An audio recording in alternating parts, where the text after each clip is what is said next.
William Bonin was born on January 8, 1947 in Willimantic, Connecticut, the second of 3 sons born to Robert Sr. and Alice Coate. The household in which William was raised was dysfunctional at best, and both parents were chronic alcoholics. His father, a World War II veteran, was physically violent toward his wife and his children, though it was the oldest son, Robert Jr., who absorbed the worst of the beatings. His mother, Alice, was emotionally volatile, prone to severe mood swings, and frequently absent from the home, disappearing for long stretches to attend a local bingo parlor and leaving her children unattended with no adult supervision. On the occasions where she could find a babysitter, it was often her own father, who was a known predator who had assaulted his own daughter. He even attempted to assault her after her marriage well into adulthood. Alice later shared in interviews that she believed her father had also assaulted her own sons, specifically William. When parental oversight failed entirely, the boys were left in the care of their older brother, Robert Jr., who lashed out at William just like how his father did to him.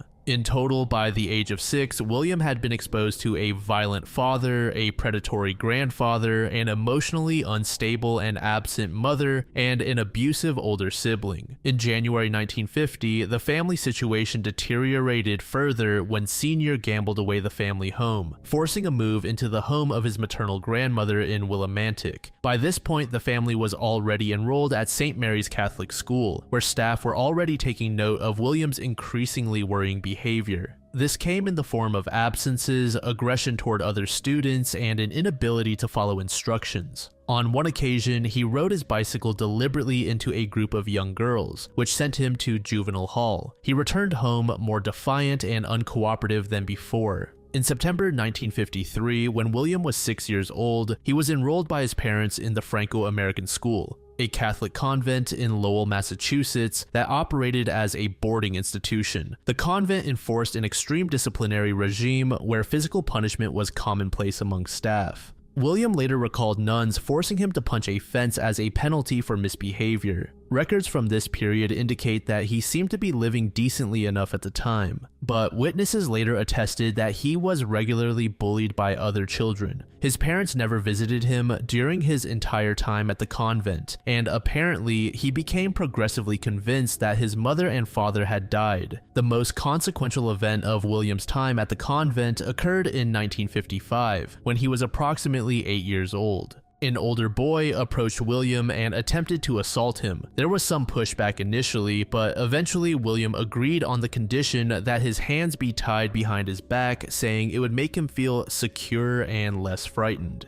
William returned to live with his parents in May 1955, this time in a home owned by his grandfather in Mansfield, Connecticut. He attended Annie Vinton Elementary School, where he continued to be bullied by peers and developed an increasingly troubled relationship with his own emerging sexuality. He later told psychiatrists that by this period, he was already experiencing attraction toward his younger peers as well as male teachers. Neighbors from this period recalled that neither parent appeared to spend meaningful time with William or Paul, and at least one concerned neighbor had begun providing the boys with food and clean clothing out of worry for their welfare. William later began stealing, which worsened progressively. In 1957, at approximately age 10, he was arrested and placed in a juvenile detention center for these petty crimes. It was there that he was assaulted by an adult staff counselor. After his release from juvenile detention, William began assaulting his younger brother, Paul. Paul endured this for approximately 6 months before telling his mother. Her response was, unsurprisingly, weak.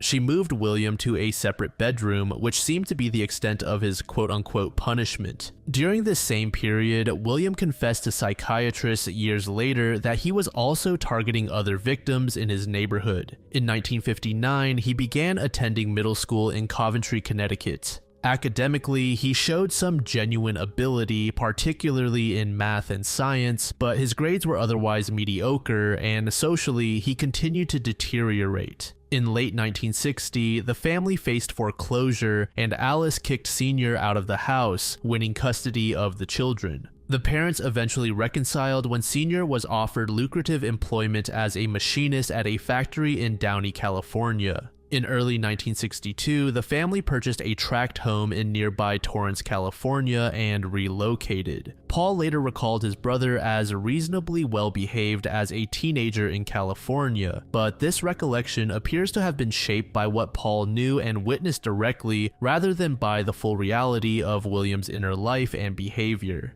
At North High School in Torrance, William was a social outcast who was deeply uncomfortable around his peers and was not known to have had a single close friend. He not only showed no romantic interest in girls, but he rarely interacted with them at all. On one occasion, he reluctantly agreed to date a girl named Linda, but only because his mother pressured him into it. Alice believed that a straight relationship could help suppress William's sexuality and problematic tendencies. By the time he dropped out of high school in 1966, William was openly attacking neighborhood children. His mother, though aware of this, refused to acknowledge the reality of what he was doing. Instead of reporting the crimes herself, she reasoned with herself that eventually he would be caught and someone else would expose him. She expressed this anxiety to William rather than acting on it, which he found deeply frustrating. The message he received was not that his behavior was wrong, but that getting caught was the problem. Eventually, she evicted him from the home.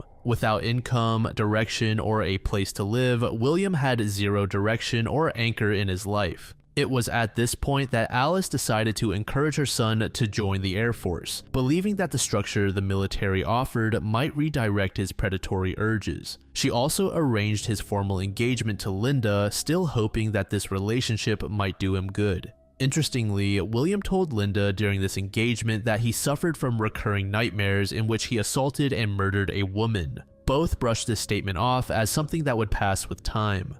In December 1966, William enlisted in the U.S. Air Force. During the early phase of his enlistment, he served as a cook for 4 months in Alaska. He was arrested for theft on October 25, 1967, but the charges were dropped when it became clear he was scheduled for deployment to Vietnam. The war was then approaching a critical inflection point, and the military had little incentive for pursuing minor charges against soldiers about to enter active combat. William was deployed to Phu Loy Base Camp in Vietnam, where he was assigned to the 205th Assault Support Helicopter Unit as an aerial gunner. He logged over 700 hours of combat and patrol time, operating a machine gun on active missions over the course of several months. By all outward accounts, William seemed to fit in well and did an adequate job. On at least one occasion, he risked his own life under enemy fire to rescue a wounded fellow airman, an act for which he received a commendation medal. He received multiple other military honors, and his service was recognized as honorable throughout. But hidden beneath all of this was something sinister. During his deployment, he engaged in consensual intimate activity with both men and women. However, mixed in with those encounters were also illegal assaults on 2 soldiers under his direct command. These soldiers were held at gunpoint while William committed his crimes. The precise circumstances of these assaults and how they were kept concealed from military authorities are not well documented. What is certain is that William served out his remaining tour, received an honorable discharge on October 25, 1968, at age 21, and returned to the United States with no criminal record attached to his military service. He later told psychiatrists and interviewers that his experiences in Vietnam had instilled deeply misanthropic beliefs in him. He thought that combat had corroded whatever capacity he may have had for viewing other human beings as morally significant. Forensic psychiatrist Dr. Park Dietz rejected this framing entirely and characterized William as a calculated predator whose violence predated Vietnam and was not produced by combat trauma. The question of what role, if any, his wartime service played in his subsequent crimes remained actively debated for years after. When he returned to the United States in late 1968, he discovered that Linda, who had given birth to their son, had left him while he was overseas and married another man. Despite never having been fully emotionally invested in the relationship, this change greatly upset William. Family members subsequently went on to state that his behavior changed dramatically after his return from service. He moved back to Downey to live with his parents, found work as a gas station attendant, and began almost immediately to resume the predatory behavior, now with a far greater capacity for violence. On November 17, 1968, William picked up 14-year-old Billy Jones in Arcadia, California while driving his mother's car. As he drove, he began asking Jones strange and inappropriate questions. When Jones attempted to leave the vehicle, William restrained him, drove to a shopping center parking lot, handcuffed him, beat him, and violated him. He then left Jones at a park and returned home. Jones told his mother what had happened, and she reported William to the police immediately. 9 days later, William picked up 17-year-old hitchhiker John Treadwell. Again, William asked inappropriate questions before suddenly accelerating the vehicle and producing a handgun. He drove to a secluded area, assaulted Treadwell, and then bludgeoned him with a tire iron. Before releasing him, William threatened to kill him if he went to the authorities. Despite the threat, the assault was reported to police. Then on December 4th, a 17-year-old named Alan Pruitt filed a report with the Torrance Police Department, stating that a man with a medium-length dark hair and an olive complexion had offered him a ride, but during it, he deviated from the agreed route, handcuffed him, and assaulted him inside the vehicle. The description given was consistent with William. Fast forward about 1 month, William offered a ride to a 12-year-old named Lawrence Bretman in Hermosa Beach. Bretman pleaded repeatedly to be let out of the car, but William ignored him before threatening him with a gun and assaulting him. William targeted 2 more victims that same month of January. However, it was the second of these 2 crimes that would be a turning point, at least for a little while. On January 28, 1969, a policewoman in El Segundo noticed William driving his mother's vehicle erratically with a visibly frightened teenager in the passenger seat. This was 16-year-old runaway Timothy Wilson. She noted that William resembled the description of a serial offender and pulled the vehicle over before arresting him. The arrest effectively ended his crime spree, but not before William had assaulted at least 5 victims in the span of approximately 10 weeks. Following his arrest, he was indicted on numerous counts. In March 1969, he underwent 2 extensive psychiatric examinations. The evaluating psychiatrist concluded that William was a deviant psychopath with little control over his impulses, had signs of clinical depression, manic depressive illness, antisocial personality disorder, and inappropriate emotional responses across a range of situations. During these evaluations, William initially denied having been abused as a child. He subsequently reversed course, confessing to having been assaulted and expressing suspicion that he had been continuously violated throughout his early life. In May 1969, speaking to a probation officer, he acknowledged his guilt in the crimes he committed while simultaneously expressing, with apparent sincerity, a desire to start a family and become a pilot after his release. He maintained that his experiences in Vietnam had contributed to his criminal behavior, and he repeatedly emphasized his difficulties establishing intimate relationships with women since returning from overseas.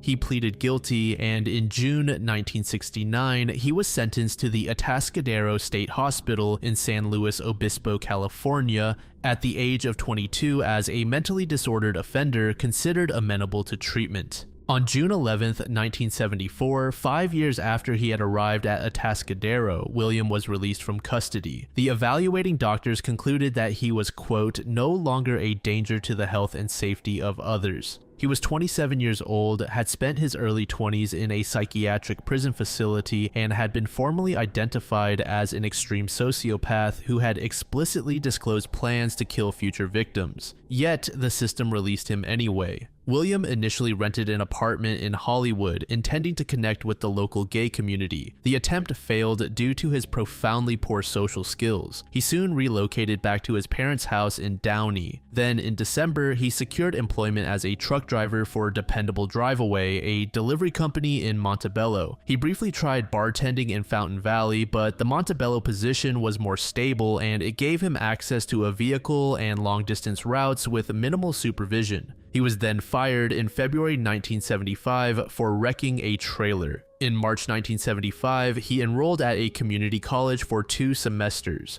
Around the same time, he had begun picking up hitchhikers again. On the evening of September 8th, William was driving through Garden Grove when he spotted 14-year-old David McVicker hitchhiking on the roadside. McVicker accepted a ride, and for a short time, the interaction appeared normal. William then asked McVicker if he had ever slept with a man before. McVicker said no and asked to be let out of the car, but William stepped on the gas. When McVicker attempted to open the door and exit the moving vehicle, William pulled out a gun. He drove to a deserted field, ordered McVicker to undress, beat him, and assaulted him. He then began strangling McVicker with his t-shirt. He begged for his life, and William released him, apologized for having begun to strangle him, and simply reverted to casual conversation. He then drove McVicker home and said, quote, "You're an alright guy, I was going to kill you, but I want to come back for you and use you again." Here was a convicted offender just 14 months out of prison, committing the exact sequence of acts he had been evaluated and imprisoned for, now with the addition of strangling his victim. McVicker's mother reported the incident to Garden Grove police immediately. 2 days later, William attempted to forcibly abduct a 15-year-old boy. The teenager had entered his van but refused his advances and stepped out onto a sidewalk. William then drove the van onto the sidewalk in a deliberate attempt to run the boy down. On October 11th, he was arrested for both incidents. Upon his arrest, he told law enforcement, "Next time, there won't be any more witnesses." He was charged and pleaded guilty to 2 charges on December 31st, 1975. He was sentenced to 1 to 15 years at the California Men's Facility in San Luis Obispo. He was incarcerated there for nearly 3 full years. During the second imprisonment, he completed math courses and vocational training as a machinist in order to improve his employment prospects upon release. He participated in individual therapy sessions and showed what evaluators characterize as significant progress. A 1977 psychiatric examination theorized that his compulsion for assault was rooted in the nature of his relationship with his mother and the way she had treated him throughout his childhood. In March 1978, William's father suffered a major stroke, apparently caused by decades of alcoholism, and was hospitalized. On October 11, 1978, 3 years after the arrest, William was released from the California Men's Facility at the age of 31. He was placed on 18 months of supervised probation. On November 1st, William moved into an apartment in the Kingswood Village complex in Downey, approximately 1 mile from his parents' house. He soon befriended his 43-year-old neighbor, Everett Fraser, a man who hosted regular gatherings at his apartment attended by young men and involving substances and alcohol. Everett later described William as a respectful, personable neighbor who William was able to open up to since he was also gay, but he had no idea of the violence that William was capable of. In December, William also established a relationship with a married woman with children, taking trips with her and her kids to Anaheim, presenting the appearance of a normal functioning adult. In April 1979, his supervised probation concluded. That same month, he and his brother Paul relocated briefly to Silverado, where they attempted to run a bar called the Alpine Inn. The establishment drew constant scrutiny for noise violations and was never granted a permanent liquor license because of William's criminal record. During this period, an incident occurred in which William reportedly locked a 16-year-old runaway in a back room of the building and threatened at knife point to bury the boy's body in the surrounding hills. The business collapsed for lack of licensing, and William returned to Downey, where he began working at his older brother's plumbing business and acquired a Ford Econoline van, which would become a key component for his future crimes. Through his continued attendance at Everett's parties, William had by this point met and formed relationships with the men who had become his most significant accomplices. These included 21-year-old Vernon Butts, a volatile, substance-dependent drifter with a criminal history who described William as having a kind of hypnotic control over him. There was also 18-year-old Gregory Miley, raised by a neglectful mother, illiterate, a high school dropout, with whom William maintained a romantic relationship. William later remarked about his friendship with Butts, saying, "He had it all together. Everybody liked him, so it was cool having him like me. It made me feel really important. I had no friends." This was the closest semblance of being accepted that he had ever experienced in his life, but it would also mark the beginning of an alarming escalation in his crimes. The first major incident in this new spree involved 13-year-old Thomas Lundgren, who lived in Reseda. William approached him with an opportunity for a photo shoot and stated that he had connections to a skateboarding magazine. On May 28th, Lundgren left his home believing he was headed for this photographing session and never returned. His body was discovered that same afternoon near Agoura in Los Angeles County. His clothing and his severed privates were found in a nearby field, separate from the body. It was later confirmed that Vernon Butts assisted in this killing, though the precise division of actions between the two men was never fully established in court. This murder established the pattern that would define the next 13 months. On August 4th, William drove from Silverado Canyon to Westminster with Butts and proposed that they find a teenage hitchhiker to assault and murder. Butts agreed. Near Beach Boulevard, they encountered 17-year-old Mark Shelton and lured him into the van. He was assaulted by both men and eventually passed out. In this state of unconsciousness, the duo violated him with various objects, causing Shelton to enter a state of fatal shock. His body was discarded beside a gravel road in Cajon Pass and was not discovered until August 11th. The very next evening, William and Butts were driving along the Pacific Coast Highway when they encountered 17-year-old Marcus Grabs, a West German exchange student attempting to hitchhike. According to William's own account, Grabs initially agreed to accompany them and consented to being bound with lengths of cord and ignition wire. Whatever Grabs understood about the situation when he entered the van, the reality of his circumstances became clear quickly. As Butts drove, William produced a knife and threatened Grabs. They drove to William's home, where he was assaulted and beaten. At some point during the ordeal, Grabs managed to break partially free and punched William. William then strangled Grabs and stabbed him 77 times. His body was driven to Malibu Creek the following day and discarded there, being discovered the very next day.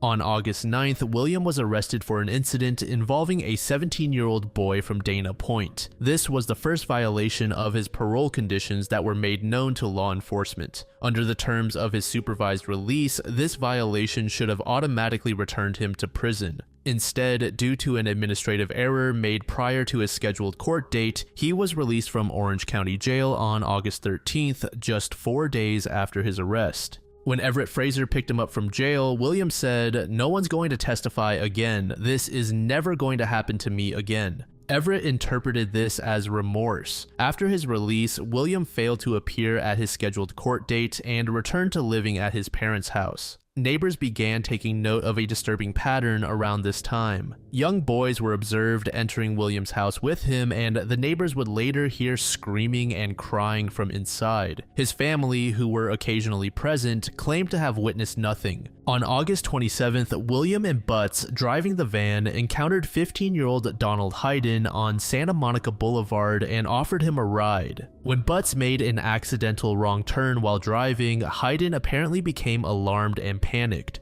William responded by beating Hayden, binding him, and torturing and sodomizing him inside the van as Butts continued to drive. He then strangled Hayden to death. Butts then violated the remains before the two men dumped the body at a construction site near the Ventura Freeway. The body was found hours later. This marked 3 killings over 4 weeks. On September 9th, William and Butts encountered 17-year-old David Murillo of La Mirada while he was riding his bicycle. Murillo entered the van but promptly attempted to leave. William stood in his way and bound him with wire. As Butts drove, he was assaulted in the van. They then parked, continued the assault, bludgeoned him, and strangled him to death. His body was discovered alongside a highway on September 12th. About a week later, the duo picked up 18-year-old Robert Wirostek in Newport Beach. The two initially had consensual intimacy, but William then bound Robert and forced himself onto him while driving toward Butts' residence. Like previously, the victim was murdered, but Robert's body wasn't found until September 27th. Around November 1st, the two men abducted a young man whose identity was never conclusively established. William described him as approximately 18 years old with brown hair. At some point before the killing, he allegedly told the victim, "Your folks paid us to find you and kill you." He and Butts beat him severely, and Butts then killed him with an ice pick. The body was discarded alongside State Route 99 south of Bakersfield in Kern County and found not long after. He has never been identified. Later that same month, William conducted his first murder without an accomplice. He abducted Frank Fox from Bellflower, whose body was found 2 days later on December 2nd. Just a few days later, William once again went on a solo expedition. He encountered 15-year-old John Kilpatrick, and the two initially had consensual intimacy. But as he was about to leave, William bound and assaulted him before driving him to his parents' house, where Kilpatrick was strangled to death. The body was discarded near Rialto in San Bernardino County and was discovered on December 13th. Kilpatrick remained an unidentified John Doe until August 5th, 1980.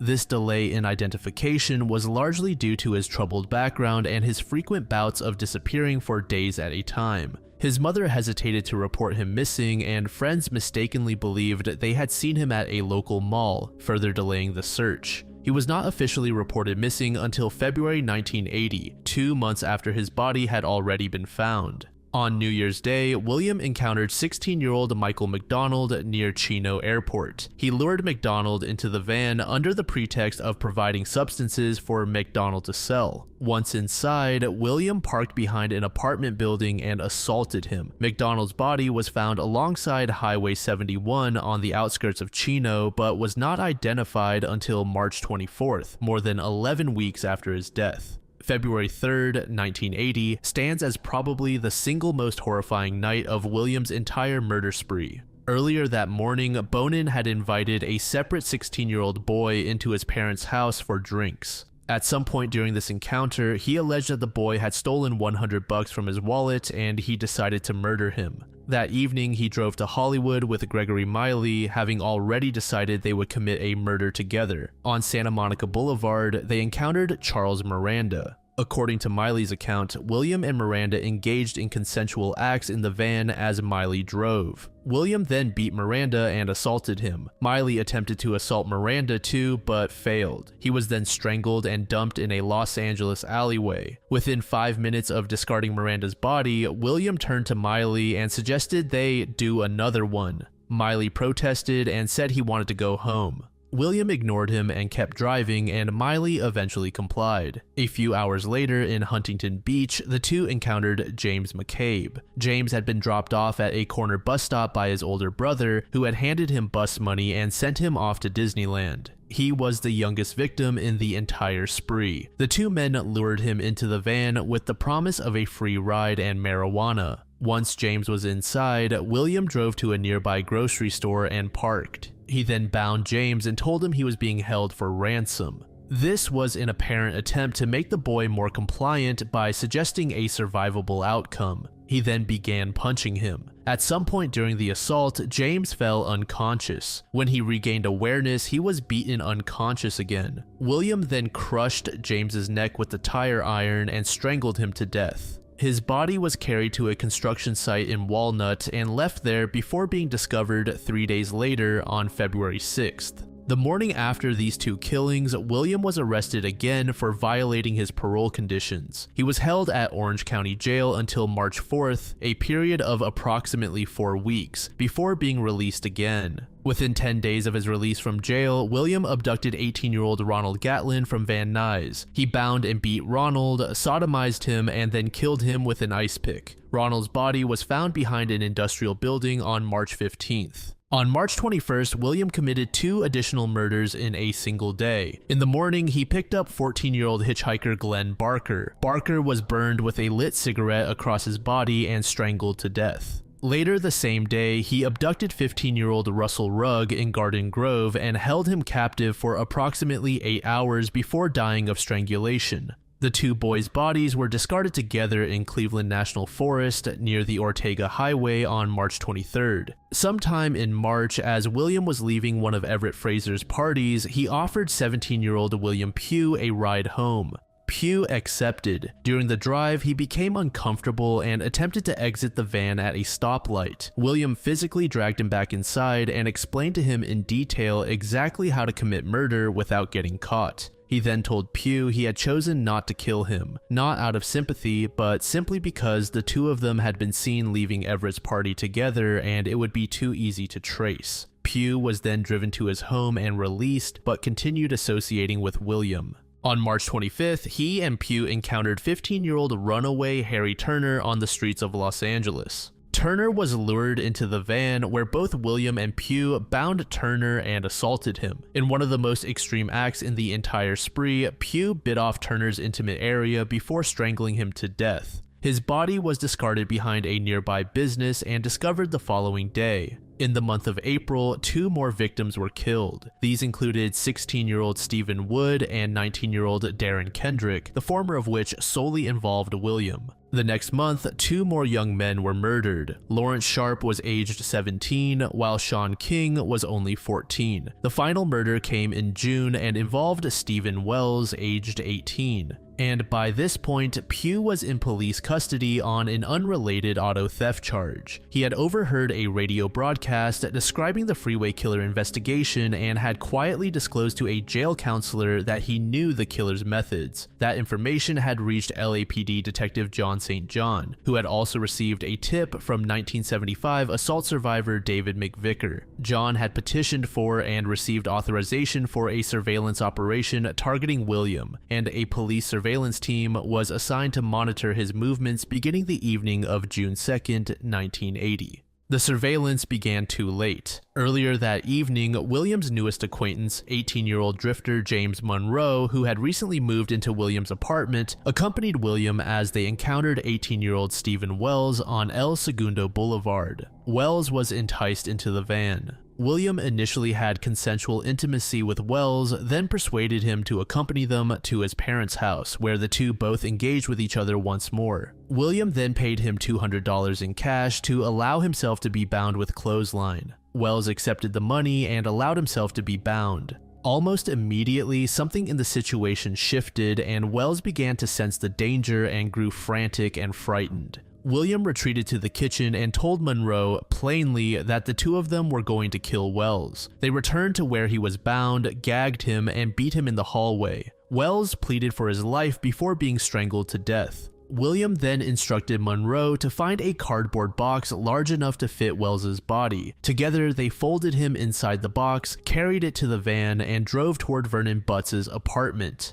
During the drive, William casually informed Monroe that he, Butts, and others had committed many of the murders being investigated as the freeway killer case. At the apartment, he invited Butts outside to view the body in the van and asked him where it should be disposed of. Butts suggested an abandoned gas station. William drove to the abandoned station in Huntington Beach and left the remains there. It was discovered in the early morning hours of June 3rd. That night, William hinted to the increasingly frightened Monroe that if Monroe spoke about what he had seen and participated in, he would become the next victim. Monroe later testified that he had initially perceived William as a good guy who seemed totally normal. After 9 days of uneventful surveillance, detectives watched William drive through Hollywood attempting to lure 5 separate teenagers into his van before finally succeeding with a 6th. They followed him until he parked near the Hollywood freeway. Upon hearing screams and banging from inside the van, officers forced the doors open and found William in the process of assaulting Orange County runaway Harold Eugene Tate, who was handcuffed and bound. William was immediately arrested. In the van, investigators found the torture implements directly linking him to the freeway killer murders, including ropes, wire, and the jack iron used to twist t-shirts around victims' necks. Inside the glove compartment was a scrapbook of newspaper clippings about the murders. The van's interior and William's apartment were also found to be extensively stained with blood. Initially charged with the assault of a minor and held on suspicion of murder, William maintained his innocence. He was formally arraigned on July 25, 1980. Shortly after, Sergeant John St. John presented William with a letter from the mother of Sean King, asking where her son's body was as it had never been recovered. When reading the letter, he appeared emotionally moved. Over subsequent days, offered food and beverages as persuasion, he confessed to the abduction, assault, and murder of up to 21 young men and boys. He expressed no remorse, but instead remained prideful in what he had done and embarrassed at having been caught. He was also eager to implicate his accomplices. On July 29th, William was charged with 16 murders, 11 counts of robbery, 1 count of sodomy, and 1 count of mayhem. The same day, Vernon Butts' home was searched, revealing incriminating evidence, and Butts was arrested and charged with 6 counts of murder and 3 counts of robbery. He confessed to assisting William, but claimed he had participated only out of fear for his own life. James Monroe was arrested in Michigan on July 31st and charged with the murder of Stephen Wells. Gregory Miley was arrested in Texas on August 22nd and charged with the murders of Charles Miranda and James McCabe. Both Monroe and Miley would eventually agree to testify against William in exchange for reduced sentences. Miley pleaded guilty to 2 counts of first-degree murder and accepted 2 concurrent 25 years to life sentences. Monroe was ultimately sentenced to 15 years to life for second-degree murder. William Pugh pleaded guilty to voluntary manslaughter and was sentenced to 6 years in prison, serving less than 4 before his 1985 release. In early January 1981, days after entering a formal plea, Butts was found dead in his jail cell after taking his own life. On January 2nd, 1981, William pleaded not guilty to 14 counts of first-degree murder. The trial began on November 5th in Los Angeles County, and on January 6, 1982, the jury convicted William on 10 counts of first-degree murder. He was acquitted on the murders of Thomas Lundgren and Sean King. The jury recommended the death penalty. The defense argued that William's severe childhood abuse had caused him to conflate love and violence, and called on child development expert Dr. David Foster to support this theory. The prosecution countered with forensic psychiatrist Dr. Park Dietz, who testified that William was a deliberate, calculated sadist who targeted young males because he was confident he could overpower them. He was not a man driven by psychological confusion. On March 12th, Judge William Keene formally sentenced William to death. On March 21st, 1983, William went to trial in Orange County, facing 4 additional murder charges and 3 robbery charges. Prosecutors argued that the similarities between the Orange County murders and the Los Angeles County murders for which he had already been convicted were so precise that no one else could have been responsible. James Monroe again testified against William and revealed that he had attempted to contact him before the trial to ask him to lie on the stand. On August 2nd, William was found guilty on all counts and received 4 additional death sentences. He spent nearly 14 years on death row at San Quentin State Prison. He fired his original defense team and hired new attorneys for future appeals, all of which failed. During his years on death row, William became known for playing bridge with fellow serial killers Randy Kraft, Doug Clark, and Lawrence Bittaker, a group collectively convicted of killing 49 people. He painted, wrote short stories, and received letters from strangers, including at least one mother of a victim who exchanged letters with him for months, hoping for an acknowledgement of what he had done, which he never gave. He spoke publicly against capital punishment and maintained that his trial had been unfair, but expressed no remorse for the murders themselves. The day before his execution, he ate 3 large pizzas, 18 cans of Coke, and had 3 pints of ice cream. In a final radio interview, when asked if he had anything to say to the families of his victims, William said the following: "Those people feel I am guilty and feel that when I'm executed, it will put closure for them, but that's not the case." At 12:13 a.m. on February 23, 1996, William Bonin was executed at San Quentin State Prison by lethal injection at the age of 49. In his formal final statement to the warden, he said, "I feel it sends the wrong message to the youth of the country. Young people act as they see other people acting, instead of as people tell them to act. And I would suggest that when a person has a thought of doing anything serious against the law, that before they do, they should go to a quiet place and think about it seriously."